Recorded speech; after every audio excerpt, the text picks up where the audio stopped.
Good afternoon. About 36 hours of trade period left. A lot of key deals have gone through in the last day or so, including the super mega trade, which I mooted on Friday night.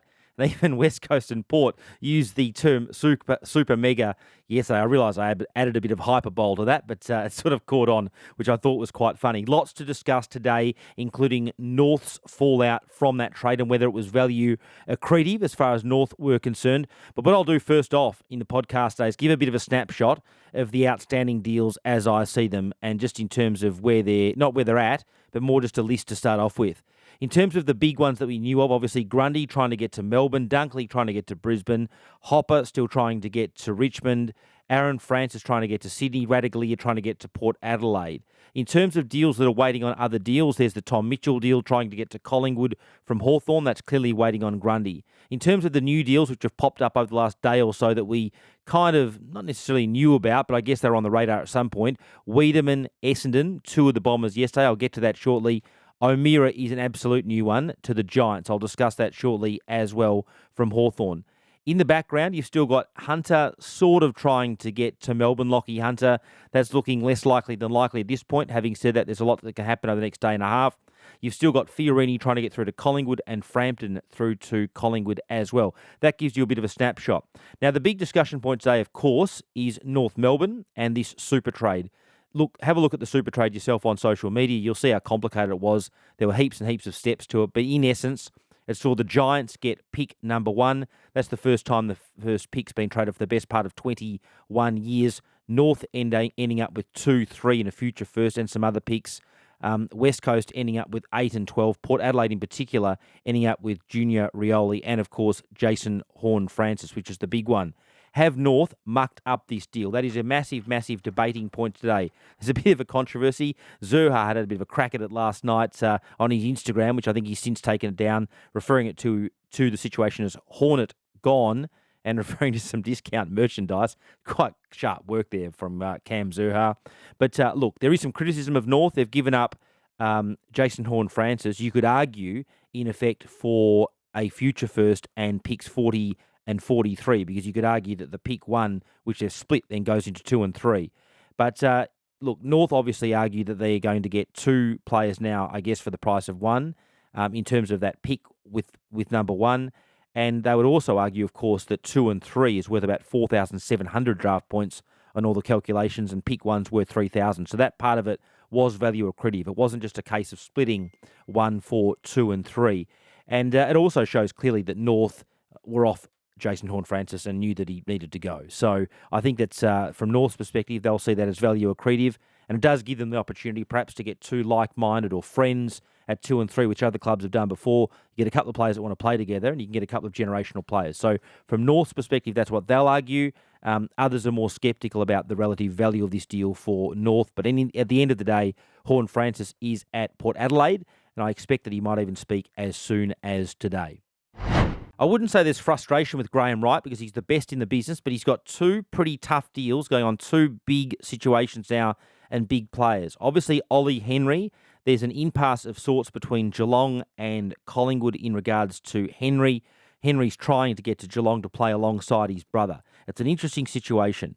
Collingwood obviously wants a first-round pick, and they would say, I would imagine, well, give us pick 7. That's clearly not going to happen. 7. That Geelong used 18 on Browne, so it was open to Geelong to do that. And they don't want to get shortchanged Collingwood because they took Henry originally at pick 17 and obviously think he's a reasonable player.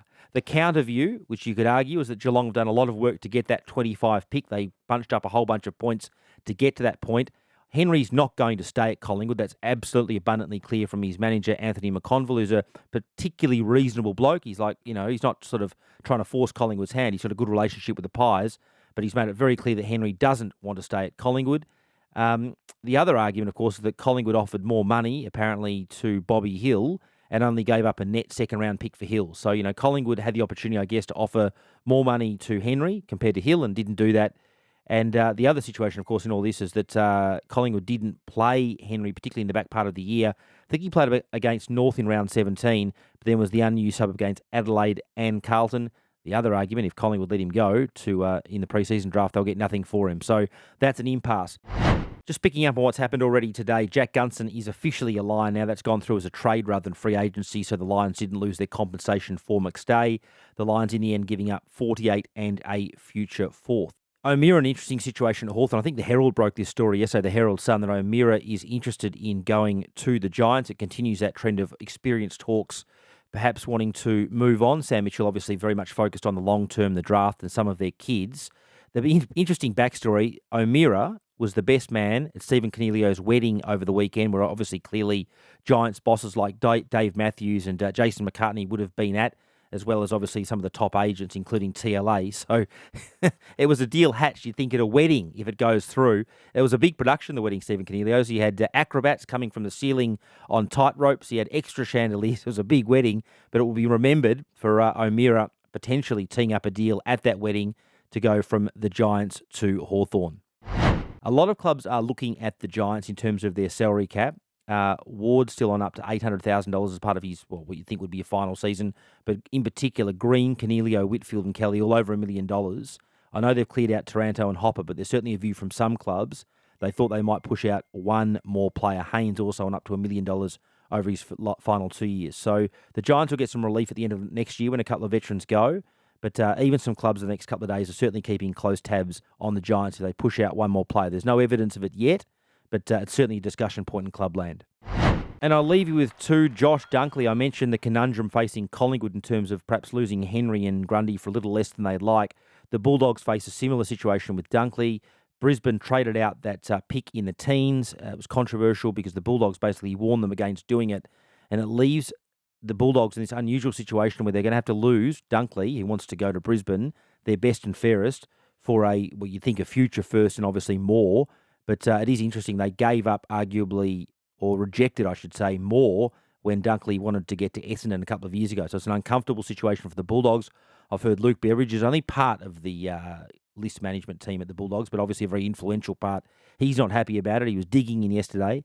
I think there'll be a resolution. I spoke to the Dogs last night. They were softening their tone a little bit, but it's an uncomfortable situation for the Dogs because they're not going to get the hand they wanted for Josh Dunkley, and in the end it will be a compromise of sorts. And just finally, for Richmond fans, obviously Hopper will get to Punt Road either with a player or separately picks.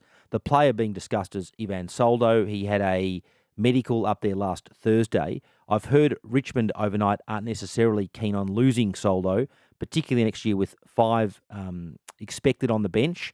You can run with 2 ruckmen, you'll get some game time. And I think the view at the Tigers is they can get this deal done without having to give up Soldo. So that's a big discussion point today. Hopper will get to Punt Road. There's no issues there, I don't think. But there is a bit of an issue in terms of whether Richmond, I've heard, don't necessarily want to lose Soldo. So keep an eye on that. We'll have all the latest on that this afternoon on our social channels and, of course, on 7 News tonight. As things go through, we'll, of course, update our social channels. There's lots going on, but Triple M rocks football.